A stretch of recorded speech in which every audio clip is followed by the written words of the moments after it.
मेरा नाम प्रगति है। मेरी शादी हुई तो मुझे ससुराल ऐसा मिला जहां मेरे मायके से भी ज्यादा गरीबी थी।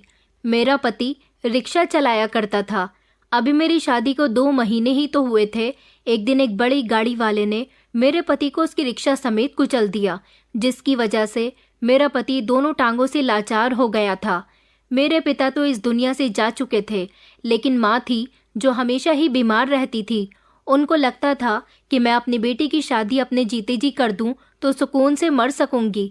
इसीलिए उन्होंने मेरी शादी विशाल के साथ करवा दी थी। मेरी माँ चाहती थी कि मेरी शादी किसी ऐसे इंसान के साथ हो जो मुझे 2 वक्त की रोटी भरपेट खिला सके, लेकिन मेरा भाग्य कुछ और ही कहता था। किसी अच्छे परिवार से या खाते पीते परिवार से मेरा कभी रिश्ता ही नहीं आया। इसी सब में माँ की बीमारी बढ़ती जा रही थी और उनको लगता था कि उनकी मौत नज़दीक है। इसलिए उन्होंने हमारे ही पड़ोस में रहने वाले विशाल रिक्शा वाले के साथ मेरी शादी करवा दी। वो भले ही गरीब था, लेकिन एक ईमानदार और मेहनती इंसान था। उसके आगे पीछे कोई नहीं था। माँ कहती थी कि ये तुम्हारा बहुत ख्याल रखेगा, लेकिन किस्मत को तो कुछ और ही मंजूर था। शादी के बाद मेरे पति के एक्सीडेंट होने के बाद जो 2 वक्त की रोटी पहले हम लोग खा रहे थे, अब वो भी नसीब नहीं हो रही थी। घर के हालात बदतर होते जा रहे थे।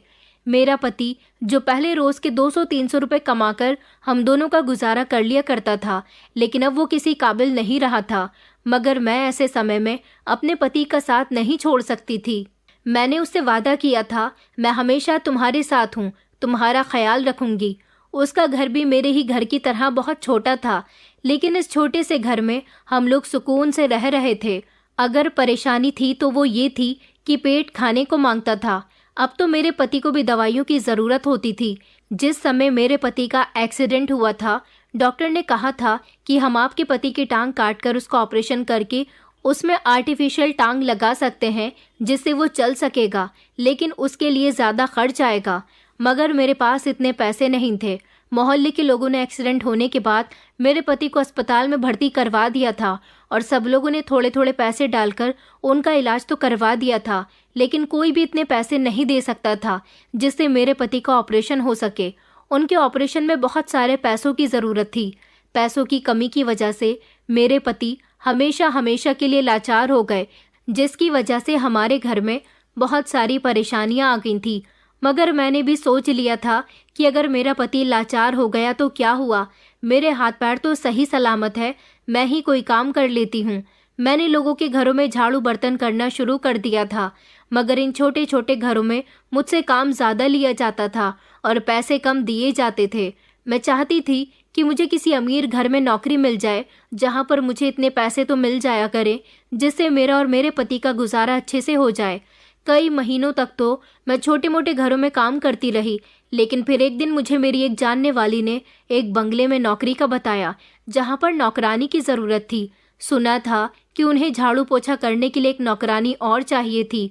मुझे बताया गया था कि वो बंगला बहुत बड़ा था, इतना बड़ा था कि जिसमें मेरे जैसे 50 घर आ सकते थे, इसलिए वहाँ ज़्यादा नौकरों की भी ज़रूरत थी। मैं तो फ़ौरन ही मान गई ये नौकरी करने के लिए। मैंने कहा मैं कल ही जाकर वहाँ के मालिक से बात करके आऊँगी। नौकरानी ने कहा कि मालिक से बात करने की ज़रूरत नहीं है, बंगले की जो बड़ी नौकरानी है जो काफ़ी सालों से वहाँ काम करती आ रही है, ये सब कुछ उसके हाथ में है। मैंने तेरे लिए उससे बात कर ली है, तू परसों काम पर आ जाना।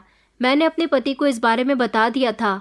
मेरे पति ने कहा कि ठीक है, तुम वहाँ नौकरी करने के लिए चली जाना। 2 दिन गुजरने के बाद मैं यहाँ बंगले में काम करने के लिए आ गई थी। ये बंगला बहुत बड़ा था, लेकिन पुराने टाइप का बना हुआ था। जैसे ही मैं अंदर दाखिल हुई तो बाकी की नौकरानियों की नज़र मुझ पर जम गई। वहाँ पर नौकर भी काम करते थे और नौकरानियाँ भी।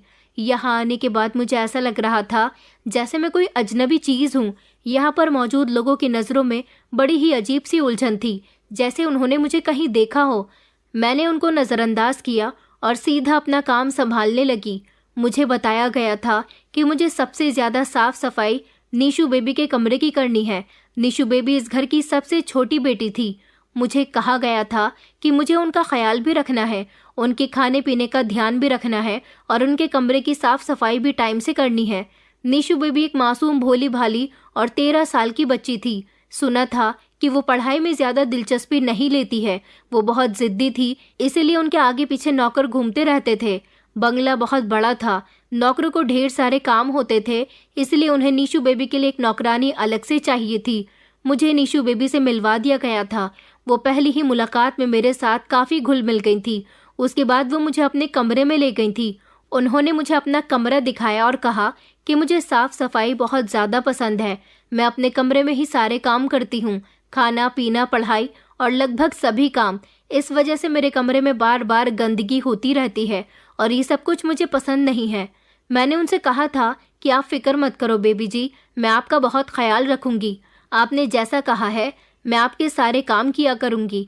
फिर मेरा सामना हुआ इस बंगले के सबसे बड़े बेटे से, जिनका नाम रघुवीर प्रताप था। उन्होंने मुझे सर से लेकर पैर तक गौर से देखा और कहने लगे कि टाइम की पाबंद रहना, हमारे यहाँ वक्त की बर्बादी नहीं की जाती, सारे काम टाइम पर होते हैं और उसूलों की भी बहुत सख्ती है। मैंने अपना सर हिला दिया था कि जी मालिक, जैसा आप कहेंगे मैं वैसा ही करूँगी। मुझे लगा कि वो अमीर होने के साथ साथ जिस तरह से अमीर लोग घमंडी होते हैं, कुछ इस तरह के हैं। वो मुझसे बातचीत करने के बाद आगे की तरफ बढ़ने लगे, लेकिन अचानक पीछे मुड़े और यहाँ की सबसे पुरानी नौकरानी मंजरी को देखकर कहने लगे कि आपने इसे अच्छी तरह से सारे काम समझा दिए है ना। वो वहाँ पर नज़र झुकाकर खड़ी हुई थी। उन्होंने कहा कि जी मालिक, मैंने सब कुछ बता दिया है। उन्होंने कहा कि इससे कहो कि अगर इसे यहाँ नौकरी करनी है तो 24 घंटे यहीं रहना होगा, क्योंकि हमारी बहन को कभी भी कोई भी काम पड़ जाता है, इसलिए इसे यहाँ दिन रात काम करना होगा और यहाँ दिन रात रहना होगा। ये बात इसे अच्छे से समझा देना।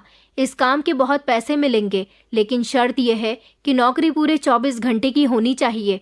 मंजरी काकी ने जी मालिक कहकर अपना सर हिला दिया और रघुवीर प्रताप दरवाजे से बाहर निकल गए थे। लेकिन यहाँ से जाने से पहले वो मुझे देख रहे थे। उनकी आंखों में एक अजीब सी बात थी।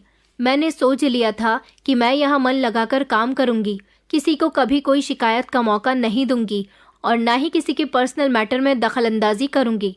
लेकिन फिर मैंने सोचा कि मैं यहाँ रहकर 24 घंटे नौकरी कैसे कर सकती हूँ। एक तरफ मेरा लाचार पति है, जिनका ख्याल भी तो मुझे ही रखना होता है, और दूसरी तरफ ये नौकरी है जहाँ मुझे 24 घंटे नौकरी करने के ढेर सारे पैसे मिलेंगे। मुझे यहीं रहने को कहा गया था। यहाँ पर रहने के लिए मुझे एक छोटा सा कमरा भी दिखा दिया गया था, लेकिन मैं ऐसे कैसे अपने पति की इजाज़त के बिना यहाँ पर रह सकती थी। मैंने सोच लिया था कि पहले मैं इस बारे में अपने पति से बात करूँगी। मेरे पति लाचार हैं, उन्हें मेरी ज़रूरत होती है। मैं जब आज सारे काम समझने के बाद अपने घर आई थी तो मैंने अपने पति को यहाँ के बारे में सब कुछ बता दिया था। मुझे लगा कि अपने बारे में सोचते हुए विशाल मुझे ये नौकरी कभी नहीं करने देंगे, लेकिन उन्होंने तो कहा कि जब तुम्हें वहाँ पैसे अच्छे मिल रहे हैं तो तुम वहाँ दिन रात नौकरी भी करोगी तो भी कोई परेशानी की बात नहीं है। मैंने कहा विशाल, ऐसे कैसे परेशानी की बात नहीं है, मुझे आपकी फिक्र रहेगी। मैं आपके बिना वहाँ कैसे रह सकती हूँ। वहाँ पर ज़्यादातर सारी ही नौकरानियाँ दिन रात रहती हैं। मैंने देखा है कि किसी भी नौकरानी के कोई भी परिवार का सदस्य वहाँ नहीं रहता। मुझे वहाँ पर काम करने वाली नौकरानियों ने बताया था कि वो लोग हफ्ते में एक बार अपने परिवार से मिलने के लिए चली जाती हैं। मेरे लिए एक हफ्ता आपके बिना गुजारना बहुत मुश्किल है। मैं अगर नहीं रही तो फिर आपका काम कौन करेगा, आपका ख्याल कौन रखेगा। विशाल कहने लगे कि अरे तुम परेशान क्यों होती हो, तुम्हारे घर में तुम्हारी बीमार माँ है और इधर मैं हूँ। मैं तुम्हारी माँ के पास चला जाया करूँगा, वहाँ हम दोनों एक दूसरे का सुख दुख बांट लिया करेंगे। लेकिन तुम इस नौकरी को अपने हाथ से मत जाने देना। इतनी अच्छी नौकरी तुम्हें बड़ी मुश्किल से मिली है। ये नौकरी करने से हमारे घर के हालात बदल जाएंगे। अपने पति की बात सुनकर मैंने उनसे कहा तो फिर ठीक है, कल से ही मैं वहीं पर काम देखूंगी। अगले दिन जब मैं काम पर आई तो मैंने देखा कि रघुवीर प्रताप घर से बाहर की तरफ निकल रहे थे। उन्होंने गहरी नज़र मुझ पर डाली। उनका कद लंबा, गहरी आंखें और चेहरे पर एक अजीब सी हैरानी थी। मुझे देखकर वो रुक गए थे। एक लम्हे के लिए वो मुझे टकटकी बांध कर देखते रहे, जैसे कुछ सोच रहे हों। फिर एक सादी हंसी हंसते हुए कहने लगे कि तुम यहाँ नौकरी करने के लिए आ गई हो। मुझे लगा कि 24 घंटे की नौकरी सुनकर तुम यहाँ से चली जाओगी, मगर तुम तो बड़ी चालाक लग रही हो। देखो, यहाँ तुम्हारी कोई चालाकी नहीं चलेगी। यहाँ बड़ी सोच समझकर काम करना होगा।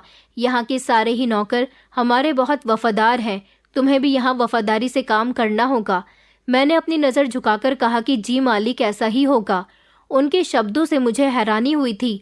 ऐसा लगता था जैसे उन्हें मेरी मौजूदगी से कोई तकलीफ हो। मैंने अपनी फीलिंग्स पर कंट्रोल किया। मैं खामोशी से निशु बेबी के कमरे में चली गई थी, उनके कमरे की सफाई करने के लिए। लेकिन रघुवीर प्रताप के कहे हुए शब्द अभी भी मेरे कानों में गूंज रहे थे। इसी तरह मैं यहाँ पर काम करती रही। 1 हफ्ते में एक बार मुझे भी अपने घर जाने की इजाज़त थी। मुझे यहाँ नौकरी करने से इतना सुकून मिला था कि मुझे जो पैसे मिले थे उनसे मैंने अपनी माँ का इलाज करवाया था और घर में राशन भरवाया था। मेरी जगह मेरी माँ मेरे पति का ख्याल रख रही थी और मैंने देखा था कि माँ को अच्छा इलाज मिलने से उनकी तबीयत में सुधार आया था। अगले कुछ दिनों में मैंने नोट किया था कि इस बंगले में कुछ अजीब बात थी। यहाँ के नौकर धीमे धीमे आपस में बातें करते थे, जैसे कुछ छुपाने की कोशिश कर रहे हों। मुझे हमेशा लगता था कि कोई मुझे छुप के देख रहा है, मगर जब मैं मुड़कर देखती तो कुछ भी नहीं होता था।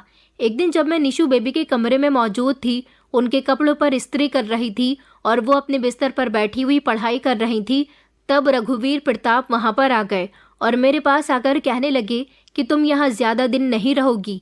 मैं उनकी बात सुनकर हैरान हो गई और उनको देखने लगी। मैंने कहा, मालिक आपका क्या मतलब है? उन्होंने कहा कि तुम बस यहाँ से चली जाओ, इससे पहले कि तुम किसी मुसीबत में फंस जाओ। मैंने कहा, मैं भला यहाँ रहते हुए किसी मुसीबत का शिकार कैसे हो सकती हूँ? मैं तो यहाँ काम करने के लिए आई हूँ, मुझे किसी से कोई मतलब नहीं है। मैं यहाँ अपना काम कर रही हूँ और मुझे कोई हक नहीं कि मैं आपकी फैमिली के मैटर में दखल अंदाजी करूँ। मैंने सख्त शब्दों में उनका जवाब दिया था। मालिक मेरी आंखों के सामने खड़े हुए थे और निशु बेबी अपनी पढ़ाई में बिजी थी। उसे हम दोनों के बीच की होने वाली बातचीत सुनाई नहीं दे रही थी, क्योंकि हम उनसे काफ़ी दूरी पर थे। मालिक हंसने लगे और कहने लगे कि तुम्हें क्या लगता है कि तुम्हें यह नौकरी मिली है? मैंने फिर से उनको देखा। उनकी आंखों में एक अजीब सी सख्ती थी। उन्होंने कहा कि तुम्हें यहाँ पर इसलिए रखा गया है क्योंकि तुम। फिर आगे वो बोले, फिलहाल तुम ज़्यादा सवाल मत पूछो। मैं उनके शब्दों पर हैरान रह गई थी। उनकी नज़रों में कोई डर था या गुस्सा, मैं समझ नहीं पा रही थी। मगर एक रात साबित हो गया था कि वो नहीं चाहते थे कि मैं यहाँ पर रहूँ। अगर वो नहीं चाहते थे तो फिर उन्होंने मुझे यहाँ निशु बेबी के लिए नौकरी पर क्यों रखा था? उसी रात जब मैं निशु बेबी के कमरे में उनका खाना देने के लिए गई थी, तभी मुझे खिड़की के बाहर कोई हरकत महसूस हुई। मैंने फौरन पर्दा हटाया, मगर बाहर अंधेरा था। मेरा दिल जोर जोर से धड़कने लगा। मैंने सोचा कि शायद ये मेरा वहम होगा, लेकिन जैसे ही मैं पलटी तो एक साया तेजी से वहां से गायब हो गया। ये सपना था या हकीकत, मैं समझ नहीं पा रही थी। मैंने ज़रूर किसी को देखा था या फिर सच में मेरा वहम था। निशु बेबी खाना खा चुकी थी और फिर मैं खाने के बर्तन लेकर कमरे से बाहर निकल आई। बंगले के बाहर सुनसान रास्ते पर धीमे धीमे रोशनी छाई हुई थी। मैंने अपने दिल को मजबूत किया और सोचा कि नीचे जाकर देखूं कि बाहर कोई है या नहीं। जैसे ही मैं सीढ़ियों की तरफ बढ़ी, मुझे पीछे से आवाज़ आई, तुम यहाँ क्या कर रही हो? मैं चौंक कर पलटी। रघुवीर प्रताप अंधेरे में खड़े हुए थे। उनकी नज़रें मुझ पर जमी हुई थी। मैंने कांपते हुए शब्दों में कहा कि मैंने खिड़की के बाहर किसी को देखा था, शायद वहां पर कोई था। रघुवीर प्रताप की आंखों में एक लम्हे के लिए कोई चमक उभर गई थी, मगर उन्होंने फौरन चेहरे पर सीरियसनेस सवार कर ली। वो कहने लगे कि यहाँ कोई नहीं था, बेहतर होगा कि तुम अपने कमरे में जाओ और आराम करो। उनके शब्दों में हुक्म था, जैसे वो मुझे किसी बात से रोकना चाहते हों, लेकिन मैंने सच में किसी को देखा था। उन्होंने कहा कि रुको, और ये कहकर उन्होंने एक कदम बढ़ाया। उनके चेहरे पर फिर से वही सख्ती थी जो मैंने पहले दिन देखी थी। मेरे कदम वहीं पर जम गए थे। मुझे लगा जैसे वो जानते हैं कि मैंने क्या देखा, मगर वो नहीं चाहते थे कि मैं सच तक पहुंचूं। ये सब क्या था, मैं अभी तक समझ नहीं पा रही थी। अगले दिन मैं निशु बेबी को उनके कमरे में नाश्ता देने के लिए गई थी, मगर मेरा दिमाग बार बार रात वाले हादसे की तरफ जा रहा था। मैंने सोच लिया था कि मैं अब इस मैटर को ऐसे तो छोड़ने वाली नहीं हूँ। शाम के समय मैंने यहाँ की सबसे पुरानी नौकरानी मंजरिका को बुलाया। मैंने उनसे कहा, मंजरिका जी, ये घर बहुत अजीब है ना, और यहाँ के लोग भी। पहले तो वो खामोश रहीं, फिर कहने लगी कि बेटा, मुझसे ज़्यादा सवाल मत करो, यहाँ तुम ज़्यादातर खामोशी से काम किया करो।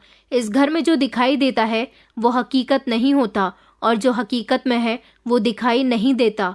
उनकी बात सुनकर तो मुझे एक ज़ोरदार धक्का लगा था।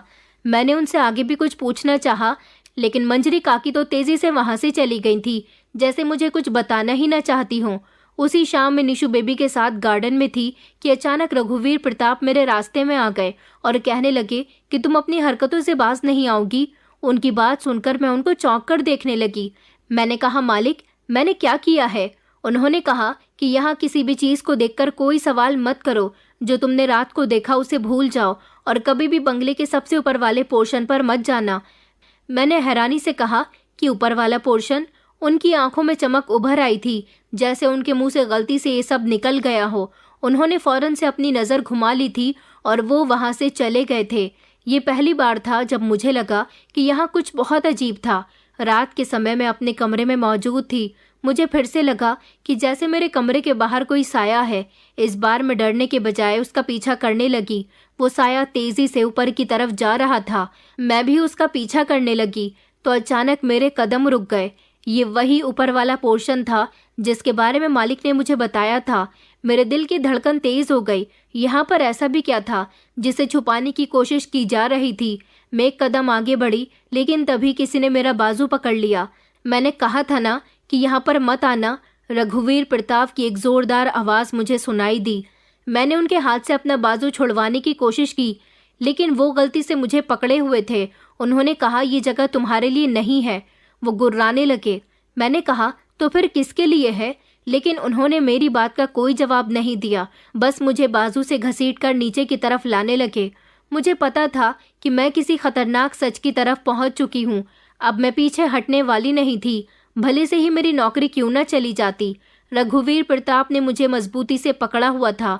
वो तेजी से मुझे कमरे की तरफ लेकर आ रहे थे। मैंने उनसे खुद को छुड़वाने की कोशिश की। मेरे अंदर गुस्सा और बेचैनी बढ़ती जा रही थी। ये सब जबरदस्ती क्यों? मुझे सच जानने का हक है। मैंने गुस्से में मालिक से कहा तो वो एकदम रुक गए। उन्होंने मेरी तरफ देखा और कहने लगे कि ये तुम्हारे भले के लिए है, तुम नहीं समझोगी। उन्होंने धीरे से कहा और फिर मेरा बाजू छोड़ दिया।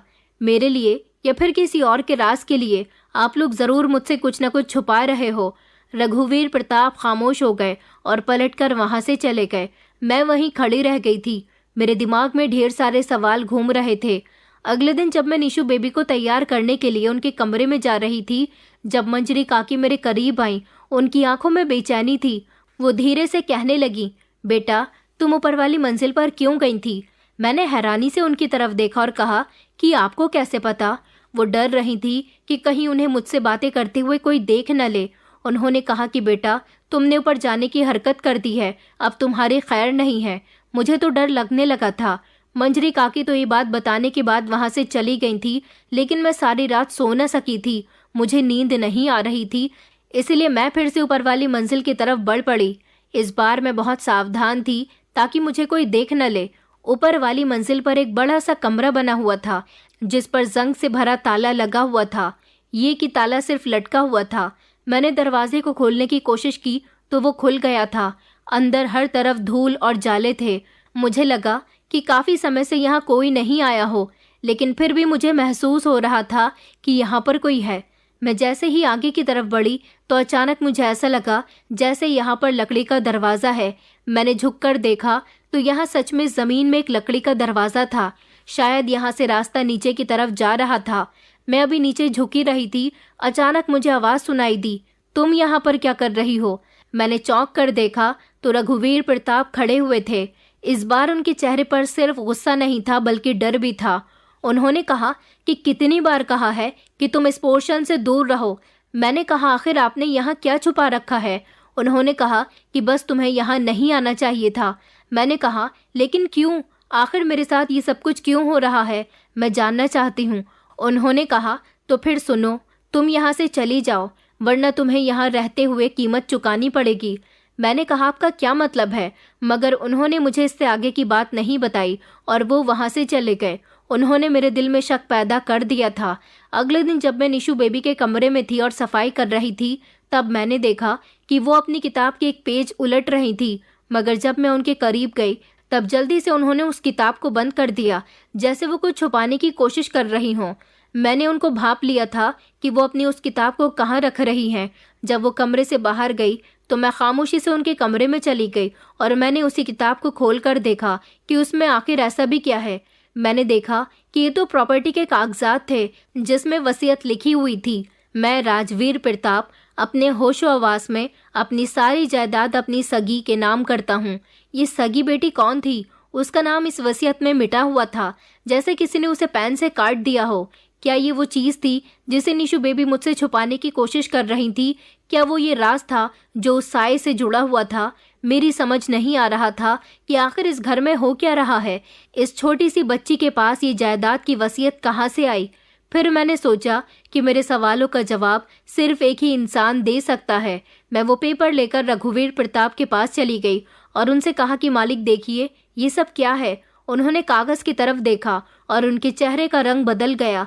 कहने लगे कि तुम्हें ये कहाँ से मिला? मैंने कहा कि ये निशु बेबी के पास था। क्या आपको पता है कि ये क्या है? उन्होंने मेरे हाथ से वो कागज छीनकर फाड़ दिया। कहने लगे कि ये सब बकवास है। उन्हें गुस्सा आ गया था। मैंने कहा कि ये सब झूठ है, बकवास है, तो फिर आपने इसे फाड़ा क्यों? क्योंकि कुछ राज राज ही रह जाने चाहिए। अगर तुम अक्लमंद हो तो इस मामले से दूर रहो। इतना कहकर वो वहां से चले गए थे। मैं जान चुकी थी कि ये सच है और रघुवीर प्रताप नहीं चाहते कि मैं इसे जानूं। मैंने जल्दी से मंजरी काकी को ढूंढा और उनके पास पहुंच गई। मैंने उनको इस पेपर के बारे में बताया तो वो घबरा गईं। कहने लगीं कि बेटा, इस राज को मत खोलो। तुम्हें जो लग रहा है वो तुम्हारी दुनिया बदल देगा। मगर मैं जानना चाहती हूँ कि आखिर यहाँ ऐसा भी क्या हो रहा है। मैंने मंजरी काकी से कहा।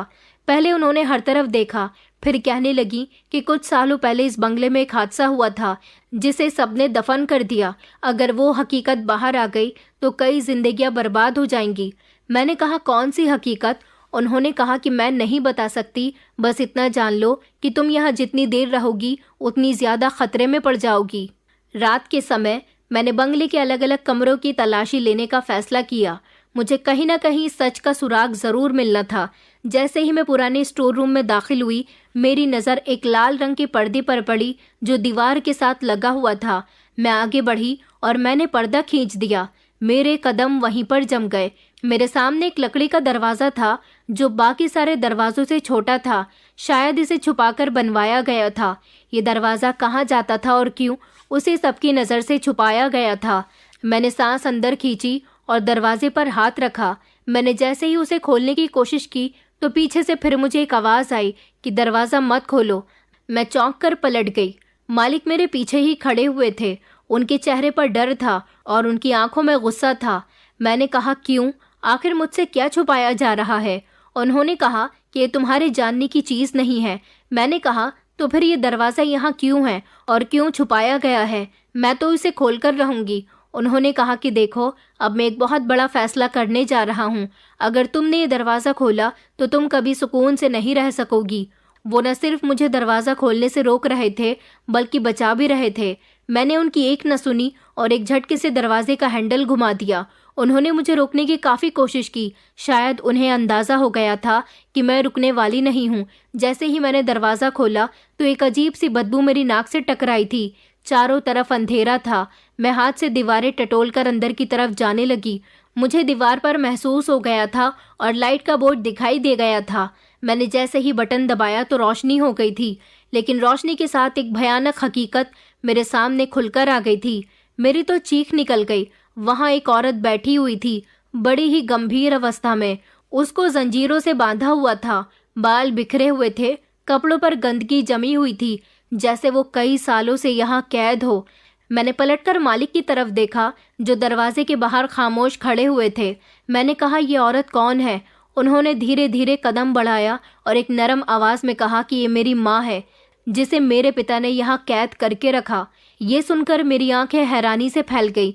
ये इस जायदाद, इस बंगले के मालिक मेरे पिता राजवीर प्रताप की पहली पत्नी है।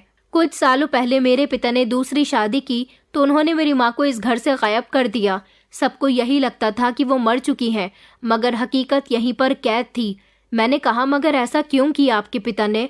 उन्होंने कहा, क्योंकि मेरी माँ ने एक ऐसी हकीकत जान ली थी जो मेरे पिता छुपाना चाहते थे, और वो हकीकत थी कि जायदाद की असल मालकिन हो। रघुवीर प्रताप ने जब ये सब मेरी तरफ देखकर कहा तो मेरे पैरों तले से जमीन निकल गई। मैंने चौंक कर कहा, क्या मैं? उन्होंने कहा कि हाँ, क्योंकि मेरे पिता की पहली औलाद, पहली बेटी तुम ही हो। मैंने कहा कि ऐसा नहीं हो सकता। उन्होंने कहा, ये झूठ नहीं है, यही वो सच्चाई थी जिसे मेरे पिता ने छुपाने की कोशिश की। वो तुम्हें पैदा होते ही खत्म करना चाहते थे, मगर माँ ने तुम्हें किसी तरह यहाँ से निकाल दिया और एक गरीब परिवार को सौंप दिया। ये सुनकर मेरे शरीर की सारी ताकत खत्म हो गई। दरअसल तुम और मैं इस परिवार के असल हकदार हैं। निशु हमारी सौतेली बहन है। मैं शॉक थी जब अचानक मुझे जंजीरों की आवाज़ सुनाई दी। मेरी माँ ने अपना सर उठाया और उनकी आंखें मेरी आंखों पर जम गईं। कहने लगीं कि बेटा तुम वापस आ गई। उनकी आवाज़ कमज़ोर थी मगर एक अजीब सी ताकत थी। मेरी आंखों से आंसू बहने लगे। मैं उनकी तरफ बढ़ने लगी मगर तभी पीछे से किसी के चलने की आवाज़ सुनाई दी। कोई आ रहा था।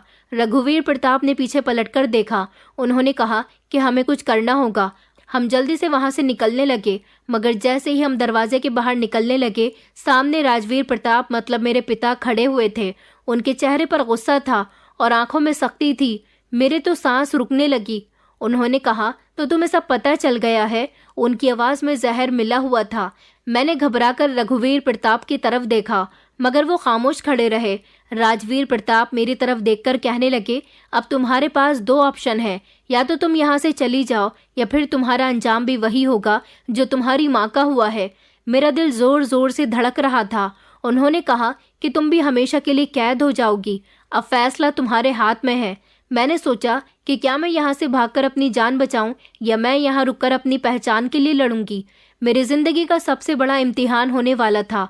मेरे पिता की नज़रें मुझ पर जमी हुई थी, जैसे वो मेरे हर रिएक्शन पर नज़रें रखे हुए थे। उन्होंने कहा कि तुम्हारे पास वक्त बहुत कम है। मुझे डर लग रहा था।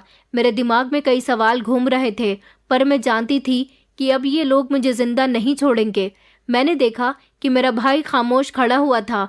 उसे खुद नहीं पता था कि उसे क्या करना है। उन्होंने कहा कि ये भले ही तुम्हारा भाई है, लेकिन ये कभी तुम्हारा साथ नहीं देगा। मैं खामोश रही। मेरे पास वहां से बचकर आने के अलावा कोई दूसरा रास्ता नहीं था, लेकिन जो सच्चाई मुझे पता चल चुकी थी उसे सोचकर मैं हैरान रह गई थी कि मैं एक अमीर घर की बेटी थी और इतने सालों से गरीबी की जिंदगी गुजार रही थी। मेरे पिता ने मेरे और मेरी माँ के साथ बहुत बुरा किया। मैंने रात तक का इंतज़ार किया। मुझे पता था कि अगर मैं रुक गई तो वो लोग मुझे ख़त्म कर देंगे। मैंने चुपके से वापस अपनी माँ के पास जाने की कोशिश की मगर दरवाज़ा पहले ही खुला हुआ था। मेरी माँ वहाँ पर नहीं थी। मुझे डर लगने लगा कि कहीं मेरे पिता ने उन्हें जान से तो नहीं मार दिया। मैं वहाँ से भागने लगी मगर जैसे ही मैं सामने पहुँची तो एक साया मेरे सामने आ गया। ये मेरा भाई था। मैंने उससे कहा कि तुम्हें शर्म नहीं आती? जिस माँ ने तुम्हें जन्म दिया तुमने उसे कैद होने दिया। तुमने उसे बचाने की कोशिश क्यों नहीं की? मेरी बात पर रघुवीर प्रताप ने अपनी आंखें झुका ली थी और कहा कि मैं कुछ नहीं कर सकता क्योंकि।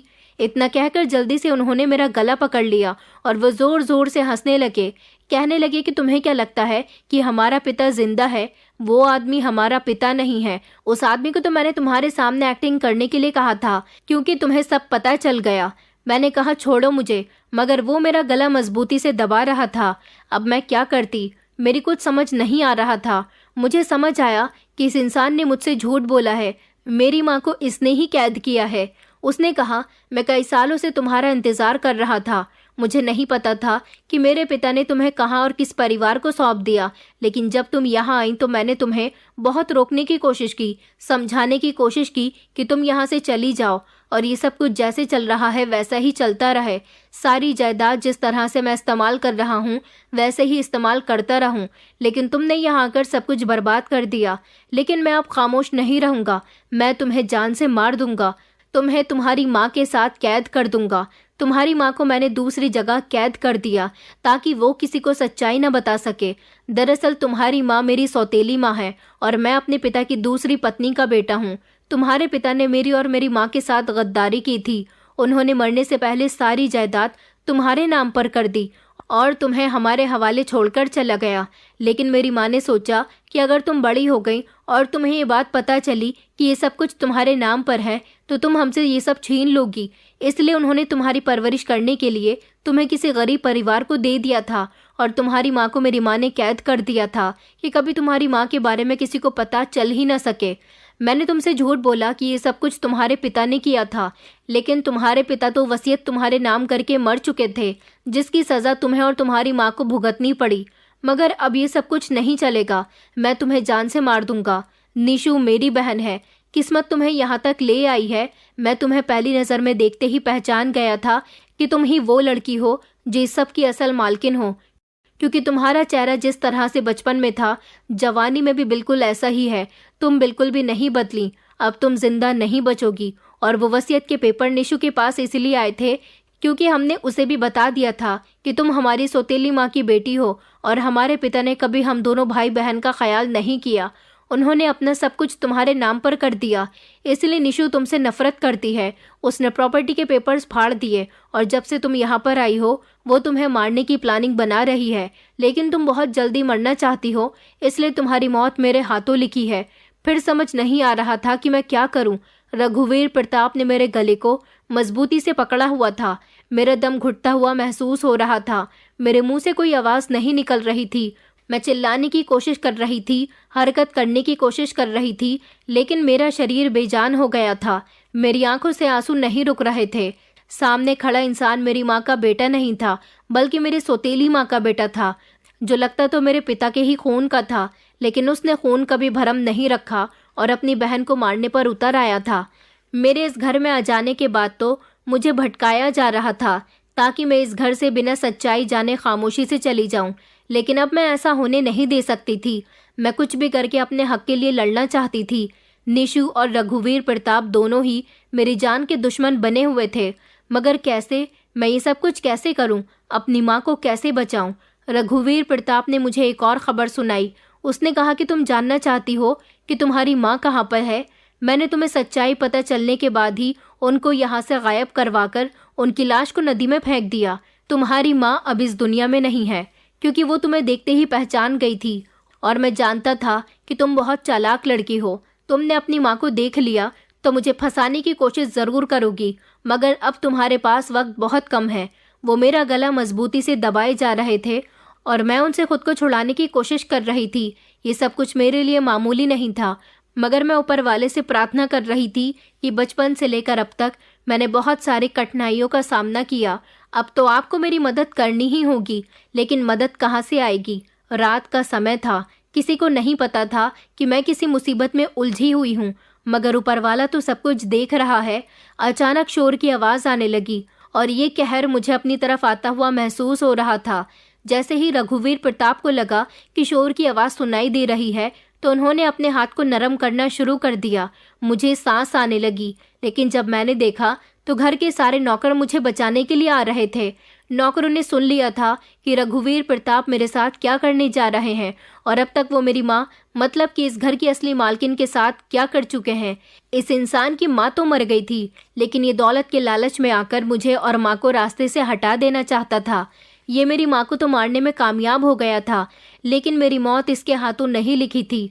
घर में मौजूद सारे ही नौकरों ने मिलकर रघुवीर प्रताप पर हमला बोल दिया, क्योंकि नौकर भले ही गरीब होते हैं, मगर वो जानते हैं कि असली मालिक के साथ किस तरह से पेश आना है। जब उनको पता चला कि इस घर की असली मालकिन मैं हूँ, तो वो मेरे साथ वफादारी करने पर उतर आए थे। उन्होंने मुझे रघुवीर प्रताप से बचा लिया था और मौके पर ही पुलिस को भी बुला लिया गया था। रघुवीर प्रताप को मौके पर अरेस्ट कर लिया गया। जेल में जब उनके साथ पूछताछ हुई तो उन्होंने सारी सच्चाई बयां कर दी कि अब तक वो कितने सारे जुर्म कर चुके हैं। मेरी मदद ऊपर वाले की तरफ से आ गई थी। हाँ, मैं बच गई थी। जो कुछ मेरा था वो मुझे वापस मिल गया था। पुलिस रघुवीर प्रताप को ले गई थी। हालांकि वो पुलिस के साथ जाने से पहले बहुत जोर जोर से चीख रहे थे, चिल्ला रहे थे, लेकिन अब उनकी कोई हरकत काम नहीं आने वाली थी। नौकरानी ने कहा कि जब तुम इस घर में दाखिल हुई थी तो हम समझ गए थे कि तुम ही इस घर की मालकिन हो, लेकिन रघुवीर प्रताप के होते हुए कहाँ कोई अपनी चला सकता है। मेरे ही भाई ने मुझे इतना गुमराह किया। मैं ये सोचकर रो रही थी। मेरी माँ ने भी मेरे साथ बहुत गलत किया और मेरी सगी माँ इस दुनिया को छोड़कर चली गई। अगर वो मेरा ध्यान ना भटकाता तो शायद मैं अपनी माँ को बचा सकती थी। अब घर में निशु बची थी। जब उसे ये सब कुछ पता चला तो उसने मुझसे अपने किए की माफ़ी मांगी थी और कहा था कि भैया मुझसे जैसा कहते थे मैं वैसा ही किया करती थी। मुझे बताया गया था कि मुझे आपके साथ नफरत करनी है। जब आप इस घर में आई थी तो भैया ने मुझसे कह दिया था कि मुझे जब मौका मिले तो मैं आपको जान से मार दूं, लेकिन मुझे ये नहीं पता था कि आप मेरी बहन हो। मुझे माफ़ कर दो दीदी। मैंने निशु को तो माफ़ कर दिया था, इसमें उसकी कोई गलती नहीं थी।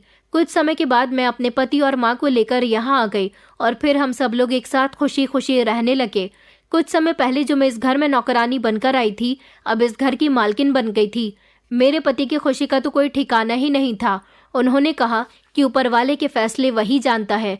तुम्हारा मन साफ था, तुम अपने घर को बचाने के लिए और चलाने के लिए यहाँ आई थी, मगर पता चला कि ये घर ही तुम्हारा है। मेरी माँ जो मेरी सगी माँ नहीं थी, मगर उसने सगी माँ की तरह मेरी परवरिश की थी। उन्हें भी ये नहीं पता था कि मैं यहाँ पर नौकरी कर रही हूँ, लेकिन जब उनके सामने सच्चाई आई तो उन्होंने कबूल कर लिया कि जब मैं 6 साल की थी तो एक औरत तुम्हें मेरे हवाले कर गई थी। मेरे पास कोई औलाद नहीं थी, इसलिए मैंने तुम्हारी परवरिश अपनी सगी औलाद से बढ़कर की। मैं शुक्रगुजार हूँ उन लोगों की जिन्होंने हमेशा मेरी मदद की। अब मैं जिस घर में रहती हूँ उस घर के नौकरों के साथ बुरा सुलूक नहीं होता। मैं अपने घर के नौकरों को भी अपने परिवार के सदस्य की तरह समझती हूँ। इस घर के साथ साथ और घर के लोगों के साथ साथ मैं निशु का भी बहुत ख्याल रखती हूँ। उसे मेरे साथ बहुत अच्छा लगता है और वो हमेशा मेरे साथ मोहब्बत से पेश आती है। दोस्तों, उम्मीद करती हूँ आपको हमारी कहानी पसंद आई होगी। कहानी पसंद आई है तो वीडियो को लाइक करें, चैनल पर नए हैं तो चैनल को सब्सक्राइब करें और हाँ, नोटिफिकेशन बेल को ज़रूर दबाएं ताकि अगली अपडेट सबसे पहले आपको मिले।